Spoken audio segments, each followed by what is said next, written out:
Everyone, welcome back to Simple Software Tips. Today I'm going to be showing you how to get your sitemap using the Yoast SEO plugin. This is pretty simple. Before you get started, be sure to have the Yoast SEO plugin installed.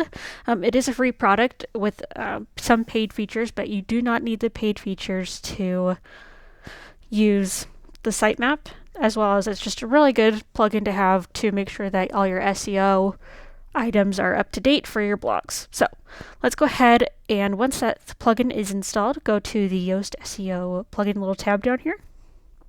And from here, go to features.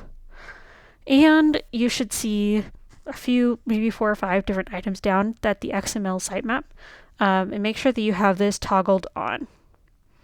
And with this plugin, you do have to save your changes. But once you have that, or even if it is turned on, you can go click on the little question mark at the help text icon and click see the XML sitemap, and there is your sitemap.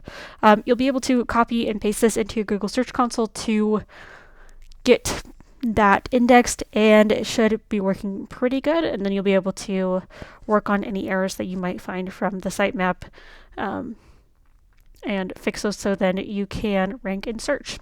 So as a quick how to get your sitemap from Yoast SEO. I hope that you found this useful. If you did, be sure to give it a like. Subscribe to the channel if you want more helpful tutorials like this. You can check out the blog at simplesoftwaretips.com, and I'll catch you guys in the next one.